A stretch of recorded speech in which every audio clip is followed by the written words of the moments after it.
चलिए जी, हम एक और सेशन अपना स्टार्ट करते हैं। ये सेशन का नाम हमने दिया है पृथ्वी का मापन। क्या? पृथ्वी का मापन। कि आप पृथ्वी को कैसे मापते हैं और पृथ्वी पर किसी भी चीज़ की लोकेशन आप कैसे मापते हैं, उसकी दिशा और दशा कैसे निर्धारित करते हैं, वो सब के बारे में जानने के लिए आपको दो चीज़ों का जानना सबसे ज़रूरी है।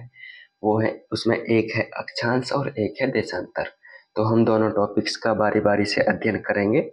सबसे पहले हम अध्ययन करेंगे अक्षांश का। तो ये पूरी पीपीटी है अक्षांश के लिए। तो अक्षांश के बारे में हम पहले बेसिक जानकारी ले लेते हैं। ठीक, देखिए, आइए। अक्षांश का सबसे पहले अर्थ मैं आपको बताता हूँ। अर्थ क्या है अक्षांश का? विषुवत वृत्त के उत्तर या दक्षिण में, ध्यान दीजिएगा, विषुवत वृत्त के उत्तर या दक्षिण में किसी भी स्थान की पृथ्वी के केंद्र से, नोटिस करिएगा, पृथ्वी के केंद्र से कोणीय दूरी। अब मैं आपको समझाता हूँ। विषुवत वृत्त के बारे में आप जानते हैं क्या? विषुवत वृत्त नहीं जानते? अभी बता देता हूँ। अच्छा, मैंने यहाँ लिख भी रखा है, देखिए। विषुवत वृत्त के बारे में समझ लीजिए। विषुवत वृत्त भी एक अक्षांश है, लेकिन ये बाकी के अक्षांशों को निर्धारित करने के लिए एक रेफरेंस पॉइंट है, संदर्भ बिंदु है। संदर्भ बिंदु क्या होता है कि जिसको आधार मानकर बाकी चीजें निर्धारित की जाती हैं। ठीक है, तो विषुवत रेखा चूंकि संदर्भ बिंदु है, तो भैया इसको तो सबसे पहले जानना होगा हमें। तो अब मुझे ये बता दीजिए कि विषुवत रेखा क्या है। तो हमारा जो 0 डिग्री अक्षांश होता है, हमने उसको विषुवत रेखा मान लिया। क्या मान लिया? विषुवत रेखा। अच्छा, हमने ये 0 डिग्री अक्षांश कैसे निर्धारित किया? जो कि बाकी के अक्षांश तो हमने इसी को मानकर निर्धारित किए हैं। तो इसको कैसे निर्धारित किया? तो इसको ऐसे निर्धारित किया कि जो आपकी पृथ्वी है, पृथ्वी यहाँ है क्या? कहीं पृथ्वी है कि? ये रही पृथ्वी। देखिए, आपकी जो पृथ्वी है उसमें दो ध्रुव हैं, एक उत्तरी ध्रुव और एक दक्षिणी ध्रुव। भूगोल वैज्ञानिकों ने क्या किया कि इस उत्तरी और दक्षिणी ध्रुव को मिलाते हुए एक काल्पनिक रेखा खींची। क्या खींची? काल्पनिक रेखा। फिर उस रेखा का कर दिया आधा। क्या कर दिया? उस रेखा का आधा। इस काल्पनिक रेखा को अच्छा कहा क्या गया? अक्ष। यानी कि पृथ्वी के दोनों ध्रुवों को मिलाने वाली जो काल्पनिक रेखा है उसको अक्ष कहते हैं। और उस अक्ष के मध्य बिंदु को क्या कहा गया? 0 डिग्री अक्षांश, यानी विषुवत वृत्त या विषुवत रेखा। अब आइए, अब फिर से आइए अक्षांश के अर्थ पर। विषुवत वृत्त के, अब आपको विषुवत वृत्त समझ में आ रहा होगा, उसके उत्तर या दक्षिण में, ठीक, किसी भी स्थान की पृथ्वी के केंद्र से कोणीय दूरी। आपने देखा होगा कि अक्षांश जो होते हैं वो डिग्री में नपे होते हैं। 0 डिग्री, 90 डिग्री, 60 डिग्री, 70 डिग्री। क्यों नपे होते हैं वो डिग्री में? क्योंकि ये अक्षांश एक कोणीय दूरी होती है। कैसे होती है कोणीय दूरी, वो मैं आपको समझाता हूँ। देखिए, ये मान लीजिए पृथ्वी है, और अभी इसमें आपने कभी तरबूज खरीदा है ना? जब तरबूज खरीदते हैं आप, मान लीजिए ये ऐसे तरबूज है, तो उसमें जो बेचने वाला है वो क्या करेगा? ऐसे काटेगा पहले, एक चक्कू ऐसे लगाएगा, एक चक्कू ऐसे लगाएगा, और ये डटक सी निकाल के आपको बाहर दिखा देगा कि देखिए भाई, अंदर तक लाल है। तो ये जो वो काटता है ना, वो उसके केंद्र तक जाती है। अब ये देखिए, ये जो आप चित्र देख रहे हैं, इससे इसकी तुलना कीजिए। यहाँ से हमने एक काट लगाई पृथ्वी में, ये 0 डिग्री रेखा है। क्या है? 0 डिग्री रेखा, यानी विषुवत रेखा, 0 डिग्री अक्षांश। और देखिए, ये 90 डिग्री वाली रेखा, और ये इसका केंद्र है। अब देखिए, ये 0 डिग्री, मैं फिर से बताता हूँ, ये 0 डिग्री और ये इसके केंद्र को मिलाने वाली रेखा। तो इस 0 डिग्री और इस केंद्र के बीच, इस 0 डिग्री और इस केंद्र को मिलाकर जो भी पृथ्वी पर स्थान होंगे उनकी दूरी ऐसे नापी जाएगी, ऐसे, फिर यहां से ऐसे इधर। ठीक है, तो इस तरह से अक्षांश नापे जाते हैं। जैसे ये मान लीजिए यहाँ ये जो पॉइंट है, ये इसको आधार बनाकर, ये क्या है, विषुवत रेखा, और ये क्या है, केंद्र, ये आधार है। हमें मान लीजिए इस बिंदु की जो कोणीय दूरी मापनी है, तो हम इस पर एक रेखा लंब खींचेंगे और इसके बीच का कोण माप लेंगे। ये हो जाएगी 49 डिग्री पैरेलल, जो कि अमेरिका और कनाडा के बीच की सीमा निर्धारित करता है, 49 डिग्री अक्षांश। ठीक, अक्षांश कैसे निर्धारित होते हैं, देखिए ये है 0 डिग्री और ये है वो जहां हमें, जिस स्थान का हमें अक्षांश ज्ञात करना है। मान लीजिए यहाँ हमें किसी स्थान का अक्षांश ज्ञात करना है, तो ये विषुवत रेखा है और ऐसे। तो अब आप समझ पाए कि ऐसे कैसे हम निर्धारित करते हैं, हम इन्हें खींचते कैसे हैं ऐसे गोल गोल। ऐसे आप सोचते होंगे कि भाई ये विषुवत रेखा तो गोल है, यहाँ से इसे कैसे मापेंगे, इस स्थान की दूरी। तो हम यहाँ से नहीं नापते, ऐसे अंदर से नापते हैं, ऐसे अंदर से ऐसे जो कोण बनेगा वो कहलाएगा अक्षांश। क्लियर है? अब थ्योरी पर आ जाते हैं। विषुवत रेखा के बारे में मैंने आपको बताया। अब जो 0 डिग्री है तो वहीं से शुरू कर लेते हैं, 0 डिग्री से ही। 0 डिग्री अक्षांश मैंने आपको बताया, तो इसको भूमध्य रेखा अथवा विषुवत रेखा भी कहते हैं 0 डिग्री अक्षांश को। ये पृथ्वी के, वो तो मैंने बताया ही आपको, ये चल क्यों नहीं रहा, क्या हुआ, अच्छा चल रहा है। देखो, ये पृथ्वी के उत्तरी एवं दक्षिणी सिरे को मिलाने वाले अक्ष के मध्य बिंदु से होकर खींची गई वृत्तीय दूरी होती है ना। ऐसे खींच देते हैं ना हम, वृत्तीय दूरी होती है, जो कि पृथ्वी पूरी के पूरी गोल है, तो जो अक्षांश होते हैं वो क्षैतिज वृत्ताकार होते हैं। सब पर बात करने वाले, चिंता न करिएगा। और ये एक संदर्भ रेखा होती है अक्षांश के लिए, ये तो मैंने आपको बता ही दिया।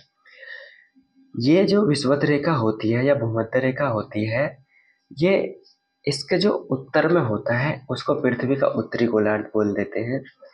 इसके जो दक्षिण में भाग होता है पृथ्वी का, उसको पृथ्वी का दक्षिणी गोलार्ध बोल देते हैं। अब एक बिंदु समझिएगा, क्या कि आप अक्षांश और अक्षांश रेखा में कोई अंतर समझते हैं क्या? है जी, अक्षांश और अक्षांश रेखा में क्या आपको कोई अंतर लगता है? हाँ जी, बिल्कुल अंतर होता है। कैसे होता है? देखिए, अक्षांश किसी एक बिंदु का स्थान होता है, किसी एक बिंदु की माप होती है। मान लीजिए ये पृथ्वी की विषुवत रेखा है और ये केंद्र है, तो यहाँ मान लीजिए ये स्थान है, तो इसको मान लीजिए कि 23 डिग्री है, तो ये एक अक्षांश है, अक्षांश रेखा नहीं। अब मान लीजिए यहाँ भी एक और वस्तु है पृथ्वी पर, अब इसकी भी माप 23 डिग्री ही है, और यहाँ भी एक वस्तु है, अब इसकी भी माप 23 डिग्री है। तो समान अक्षांशों को मिलाकर यदि आप एक रेखा खींच देंगे, क्या, समान अक्षांशों को मिलाते हुए यदि आप एक रेखा खींच देंगे, तो भैया वो कहलाएगी अक्षांश रेखा। क्या कहलाएगी? अक्षांश रेखा, जो समान अक्षांशों को मिलाएगी। और इन अक्षांश रेखाओं को पैरेलल्स ऑफ लैटिट्यूड भी कहते हैं। लैटिट्यूड कहला, अक्षांश को ही इंग्लिश में लैटिट्यूड बोलते हैं। और जब अक्षांश को मिलाते जाएंगे, सेम अक्षांश को, तो एक रेखा खींचेंगे और उस रेखा को अक्षांश रेखा अथवा पैरेलल्स ऑफ लैटिट्यूड कहते हैं। अब आइए, अब जब 0 डिग्री पृथ्वी को दो भागों में बांट देती है, उत्तर में उत्तरी गोलार्ध, दक्षिण में दक्षिणी गोलार्ध, तो भैया जो उत्तर में अक्षांश रेखाएं होंगी वो तो उत्तरी अक्षांश रेखाएं कहलाई जाएंगी, और जो दक्षिणी गोलार्ध में अक्षांश रेखाएं होंगी वो दक्षिणी अक्षांश रेखाएं कहलाएंगी। यहाँ तक क्लियर है? यहाँ तक एकदम क्लियर है। यहाँ तक आपका अक्षांश का बेसिक एकदम क्लियर होता है। ये देखिए, आप ये पढ़ भी सकते हैं, मैंने यहाँ पर लिख भी दिया है। ये देखिए, यह अक्षांश को लिख दिया, यह देशांतर को लिख दिया, और यह कोणीय दूरी को लिख दिया। आप पढ़ सकते हैं, बाकी तो मैंने आपको समझा ही दिया ना। ठीक, आगे बढ़ते हैं। देखिए, अब मुझे एक बात बताइए कि आपने जो अक्षांश देखे हैं पृथ्वी पर, अभी ये जो आपने बहुत सारे अक्षांश देखे हैं, ये वाले अक्षांश, ये आपने 0 डिग्री खींचा और आपने ध्रुवों पर एक 90 डिग्री खींच दिया। तो मुझे ये बताइए कि आखिर कितने डिग्री पर आप ये अक्षांश खींचे होते हैं। इन अक्षांशों की जो दूरी होती है, कोणीय दूरी, वो कितने कितने डिग्री के अंतर पर होती है। तो मैं आपको बता दूं कि ये अक्षांश एक एक डिग्री के अंतर पर खींचे होते हैं। कितने पर? एक एक डिग्री के अंतर पर। प्रत्येक अक्षांश एक डिग्री के अंतराल पर होता है और एक अक्षांश से दूसरे अक्षांश के बीच की जो दूरी होती है भैया, वो कितनी होती है? वैसे तो ये 1 डिग्री पर होते हैं, लेकिन इस 1 डिग्री की दूरी वैल्यू कितनी होती है किलोमीटर में? वो होती है 111 किलोमीटर। समझ गए? दो अक्षांशों के बीच, यानी कि जो अक्षांश खींचे होते हैं, मैं रिपीट कर रहा हूँ, वो एक एक डिग्री के अंतर पर खींचे होते हैं और जो 1 डिग्री के जो अंतर की वैल्यू होती है वो 111 किलोमीटर होती है। अच्छा चलो, आप कहोगे कि ये बात भी हमने मान ली। तो अब मुझे ये बताइए कि हमारी पूरी पृथ्वी पर इस तरह हमने कितने अक्षांश खींचे हुए हैं। नोटिस करिएगा, मैंने अक्षांश पूछा है, अक्षांश रेखा नहीं पूछा है। मुझे ये बताइए कि हमने इस प्रकार पूरी पृथ्वी पर कितने अक्षांश खींचे हैं। कोई बताना चाहेगा? चलिए मैं ही बता देता हूँ। रिकॉर्डेड सेशन है तो आप कैसे बताएंगे, लाइव में तो बता भी देते हैं। देखिए, पृथ्वी पर जो हमने अक्षांश खींचे हैं, अक्षांश, वो कुल 181 अक्षांश है। कैसे भैया? उत्तरी गोलार्ध में 90 डिग्री, ठीक है, 1 डिग्री से लेकर 90 डिग्री तक। दक्षिणी गोलार्ध में 1 डिग्री से लेकर 90 डिग्री तक। तो 90 ये उत्तरी गोलार्ध के और 90 ये दक्षिणी गोलार्ध के अक्षांश, नॉट अक्षांश रेखा, अक्षांश। और एक 0 डिग्री को मिला लो, टोटल कितने हो गए? 90 दूनी 180 और एक 181, ये हो गए अक्षांश। अब कर ले अक्षांश रेखा की बात। ठीक है, अक्षांश रेखा की बात कर लेते हैं। देखिए, अब अक्षांश रेखाएं कितनी होगी? अक्षांश रेखाएं होती हैं कुल 179। अब आप कहोगे भाई ये क्या बात हुई, अक्षांश तो आप बता रहे हैं 181 और अब आप अक्षांश रेखाएं कह रहे हैं 179, ये कैसे? आप पागल हो गए? नहीं भैया, देखो मैं गणित समझाता हूँ आपको। मैंने क्या कहा, अक्षांश तो बहुत सारे होते हैं, लेकिन समान अक्षांशों को मिलाकर जो हम रेखा खींचते हैं वो कहलाती है अक्षांश रेखा। पर आप मुझे ये बताइए कि जो 90 डिग्री अक्षांश होता है, क्या वहां कोई रेखा होती है?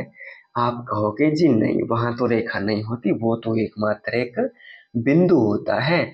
और जब वो बिंदु होता है तो हम उसको रेखा नहीं मानेंगे, उसको बिंदु मानेंगे। यानी 90 डिग्री अक्षांश तो है, बट 90 डिग्री अक्षांश रेखा नहीं है। इस प्रकार इन दोनों को घटा दोगे आप 181 में से, तो आपको कुल 179 अक्षांश रेखाएं मिल जाएंगी। अब आपको क्लियर है? और यही बात मैंने यहाँ लिख भी दी है कि 90 डिग्री अक्षांश एक रेखा ना होकर एक बिंदु है, इसलिए उसे अक्षांश रेखा नहीं माना जाता। और यही गणित मैंने आपको यहाँ जोड़कर बता दिया। 89 अक्षांश रेखाएं उत्तरी गोलार्ध में होती हैं और 89 अक्षांश रेखाएं दक्षिणी गोलार्ध में होती है और एक रेखा 0 डिग्री होती है। तीनों को आप जोड़ेंगे तो 179 बैठेगा। आपको ये एकदम क्लियर है? चलिए आगे बढ़ते हैं। मुझे यकीन है आपको बहुत पसंद आ रहा होगा ये सब, पूरा फैक्ट के साथ और पूरी कॉन्सेप्ट क्लियरिटी के साथ आगे बढ़ेंगे। देखिए, अब नेक्स्ट पॉइंट है कि प्रत्येक अक्षांश एक वृत्त होता है। ठीक है, प्रत्येक अक्षांश एक वृत्त होता है, एकदम सही बात। बट आप याद रखिए कि जो 90 डिग्री अक्षांश होता है वो एक बिंदु होता है, वो वृत्त नहीं होता है। अगर आपसे डिटेल में पूछ ले, आपसे पूछेगा नहीं वैसे, आपको स्टेटमेंट यही याद रखना है कि प्रत्येक अक्षांश रेखा एक वृत्त होती है। प्रत्येक अक्षांश रेखा, नोटिस करिएगा, अक्षांश रेखा वृत्त होती है, अक्षांश नहीं। क्योंकि 90 डिग्री तो भैया अक्षांश रेखा ही नहीं है, वो तो अक्षांश है, अक्षांश बिंदु है। ठीक, हाँ जी ठीक है। और जब प्रत्येक अक्षांश रेखा एक वृत्त है तो इस वृत्त से जुड़े हुए आप 2 पॉइंट याद रखेंगे कि इस वृत्त का आकार भूमध्य रेखा पर सर्वाधिक होता है और ध्रुवों की ओर कम होता जाता है। कैसे? देखिए ऐसे, जैसे ये है ना, ये 0 डिग्री है और ये एक वृत्त बन रहा है।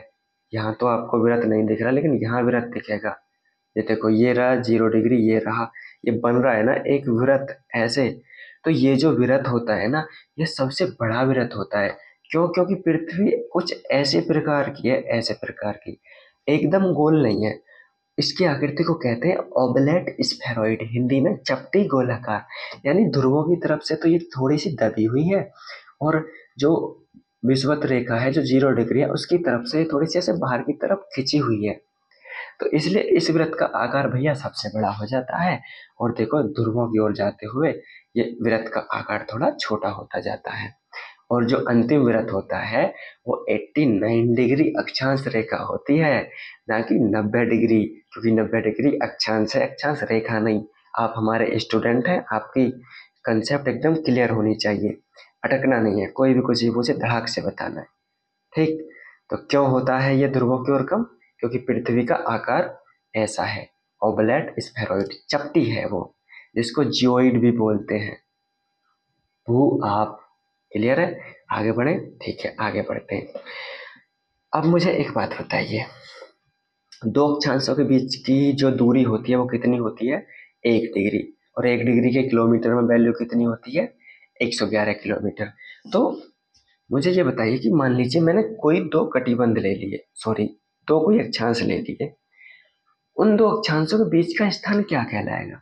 उन दो अक्षांशों के बीच का स्थान ही कटिबंध कहलाता है। अब वो स्थान जरूरी, वो दो अक्षांश जरूरी नहीं कि वो क्रम से हो, 1 डिग्री 2 डिग्री 3 डिग्री, ना ना ना ना, 1 डिग्री और 2 डिग्री के बीच का स्थान भी कटिबंध है, और 1 डिग्री और 20 डिग्री अक्षांश के बीच का जो स्थान है वो भी कटिबंध है। 1 डिग्री और 90 डिग्री अक्षांश के बीच का स्थान भी एक कटिबंध है। तो कटिबंध क्या है? किन्हीं भी कोई भी दो अक्षांशों के बीच की दूरी होती है कटिबंध, ठीक है। ऐसे ही बहुत सारे कटिबंध हमने बांटे हैं, जैसे ये कटिबंध आपको पढ़ने होंगे जब आप विंड पढ़ेंगे, क्लाइमेटोलॉजी का चैप्टर पढ़ेंगे ना आप, क्लाइमेटोलॉजी वाली यूनिट ज्योग्राफी में। जैसे ज्योग्राफी में 4 यूनिट है मेजरली, एक इस कॉस्मोलॉजी वाले पॉइंट को तो हटा दो, ये तो बस एक एक्स्ट्रा टॉपिक है एक्स्ट्रा जानकारी के लिए। बाकी ज्योग्राफी में 4 यूनिट होती है, जियोमॉर्फोलॉजी, क्लाइमेटोलॉजी, ओशियनोग्राफी, और जो बायो ज्योग्राफी होता है वो, ठीक है। तो वो 4 यूनिटों में आपको जब क्लाइमेटोलॉजी पढ़ोगे ना, तो वहाँ पर आपको विंड और जो टेम्परेचर वाला टॉपिक है वो पढ़ना पड़ेगा, हीट वाला। वहाँ पर आप ये कटिबंध बहुत डिटेल में पढ़ेंगे। तो देखो हमने क्या क्या हुआ है कि 0 से 5 डिग्री अक्षांश के बीच का जो स्थान होता है उसको कहते हैं विषुवतीय कटिबंध। क्या? विषुवतीय कटिबंध। 5 डिग्री से 12 डिग्री के बीच का जो स्थान होता है उसको कहते हैं अंतरा उष्ण कटिबंध। वैसे ही 25 डिग्री से 45 डिग्री के बीच का जो स्थान होता है उसको कहते हैं उपोष्ण कटिबंध। तो ऐसे होता है कटिबंध। कटिबंध आपको समझ में आया? बहुत बढ़िया। मोटे तौर पर ऐसे भी आप कटिबंधों का वर्गीकरण करते हैं पृथ्वी पर, उष्ण कटिबंध, शीतोष्ण कटिबंध, शीत कटिबंध। उष्ण कटिबंध मतलब भूमध्य रेखा से कर्क रेखा के बीच, यानी 0 डिग्री से 23.5 डिग्री नॉर्थ, क्योंकि कर्क रेखा उत्तरी गोलार्ध में होती है और मकर रेखा दक्षिणी गोलार्ध में होती है। 23.5 डिग्री अक्षांश को उत्तरी गोलार्ध में कर्क रेखा और 23.5 डिग्री अक्षांश को दक्षिणी गोलार्ध में मकर रेखा कहा जाता है। अब समझिए, उष्ण कटिबंध किसको कहते हैं? भूमध्य रेखा और कर्क रेखा के बीच का स्थान, यानी 0 डिग्री अक्षांश और 23.5 डिग्री उत्तरी अक्षांश के बीच का स्थान क्या कहलाता है? उष्ण कटिबंध। शीतोष्ण कटिबंध बाद में आते हैं, शीत कटिबंध पहले पढ़ते हैं। शीत कटिबंध किसको कहते हैं? उत्तरी गोलार्ध में आर्कटिक वृत्त से उत्तरी ध्रुव तक के, आर्कटिक वृत्त को कितने अक्षांश को बोलते हैं भैया? ये होता है 66.5 डिग्री। कितना? 66.5 डिग्री। 66.5 डिग्री आर्कटिक वृत्त से 90 डिग्री तक उत्तरी ध्रुव तक। तो ये कौन सा कटिबंध कहलाएगा? शीत कटिबंध। और शीतोष्ण कटिबंध इनके बीच कर्क रेखा से आर्कटिक वृत्त तक, यानी 23.5 डिग्री अक्षांश उत्तरी गोलार्ध में कर्क रेखा कहलाता है, और 66.5 डिग्री अक्षांश उत्तरी गोलार्ध में आर्कटिक वृत्त कहलाता है। सेम वैसे ही 23.5 डिग्री अक्षांश दक्षिणी गोलार्ध में मकर रेखा कहलाता है, और 66.5 डिग्री अक्षांश दक्षिणी गोलार्ध में अंटार्कटिका व्रत कहलाता है। और ये दोनों कर्क रेखा और आर्कटिक रेखा के बीच का स्थान और मकर रेखा और अंटार्कटिक व्रत के बीच का स्थान दोनों ही गोलार्धों में शीतोष्ण कटिबंध कहलाता है। इसकी जानकारी मैंने यहाँ दे दी है। देखिए 0 डिग्री अक्षांश भूमध्य रेखा, 23 डिग्री अक्षांश कर्क रेखा, 66.5 डिग्री अक्षांश आर्कटिक रेखा, 23.5 डिग्री अक्षांश दक्षिण में मकर रेखा, 66.5 डिग्री अक्षांश अंटार्कटिक रेखा। और ये जो व्रत बनाती है उसको मकर व्रत, अंटार्कटिक व्रत और कर्क व्रत और आर्कटिक व्रत कहते हैं। क्लियर है? क्लियर है ना जी? एकदम है जी?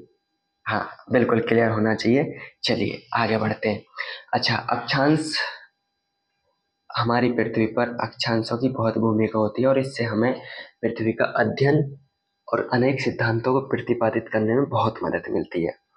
जैसे जो अक्षांश होते हैं वो पृथ्वी की सतह पर किसी भी स्थान पर प्राप्त होने वाले सूर्य की मात्रा को निर्धारित करते हैं। कैसे निर्धारित करते हैं कि देखिए, ये मैंने यहाँ दिया है ना कि ये जो अक्षांश होते हैं लगभग 0 डिग्री से 12 डिग्री के बीच तक के, या 10 डिग्री मान लीजिए, ये तो हमेशा ज़्यादा सूर्य की किरणें प्राप्त करते हैं, तो यहाँ का तापमान हमेशा ज़्यादा होता है। फिर 12 डिग्री से 45 डिग्री के बीच के जो अक्षांश होते हैं वो थोड़ा सा कम मात्रा में सूर्य ताप प्राप्त करते हैं, तो भैया वहाँ थोड़ा सा तापमान कम होता है। और उत्तरी ध्रुवों पर तो बर्फ जमी होती है, ये आप जानते ही हैं। तो इस तरह ये अक्षांश क्या करते हैं, पृथ्वी पर तापमान के वितरण को प्रभावित करते हैं। क्लियर है? और क्या उपयोग हो सकता है भैया अक्षांशों का? और देखो, ये उपयोग हो सकता है कि यदि आपको कोई अक्षांश दे दिया जाए कि मान लीजिए आपको 23.5 डिग्री अक्षांश आपसे कोई आकर बोल दे, तो आप अक्षांश पढ़ने के बाद ये बता दोगे कि वहाँ का मौसम कैसा है, वहाँ पर तापमान कितना होगा, वहाँ कितनी वर्षा होती है, और वहाँ मौसम कितने प्रकार के होते हैं, ठंड कितने दिन रहती है, गर्मी कितने दिन रहती है। तो इस तरह से मौसम का अनुमान, तापमान का अनुमान, वर्षा का अनुमान, और वहाँ जो मिट्टी पाई जाती है, क्योंकि मिट्टी के निर्माण में भैया वर्षा की और तापमान की बड़ी भूमिका होती है। हम पढ़ेंगे बायोज्योग्राफी में, जब मिट्टी निर्माण पढ़ेंगे तो इसमें तो बहुत भूमिका होती है। ठीक है, तो ये पढ़ेंगे। और जलवायु का अनुमान, किसी अक्षांश पर कैसी जलवायु पाई जाती है, ये आप सिर्फ अक्षांश का नाम लेकर बता सकते हैं। ठीक है, और भी बहुत सारे प्रभाव होते हैं जिनके बारे में हम अध्ययन करेंगे। तो ये तो मैंने अक्षांश के बेसिक्स आपको बता दिए। जो कि मैं छोटी छोटी वीडियोज बनानी चाह रहा हूँ, मतलब सेशंस छोटे रखना चाह रहा हूँ ताकि आपको एकदम बोरियत ना हो। तो हम बाकी के अक्षांशों के बारे में डिटेल में पढ़ेंगे अगले सेशन में। बस इसके तुरंत बाद ही आपको अगला सेशन मिलेगा एक स्पेशल अक्षांश के ऊपर, यानी सारे अक्षांश के बारे में हम जो मुख्य मुख्य अक्षांश हैं उन पर डिटेल में चर्चा करेंगे और अच्छे से जानेंगे। तो चलिए, इस सेशन में इतना ही। खुश रहिए, पढ़ते रहिए, मस्त रहिए, अच्छी सी नौकरी लीजिए, प्यारी सी, मतलब शादी करिए बढ़िया सी, अच्छे से बच्चे करिए, हनीमून मनाइए, खुश रहिए। धन्यवाद।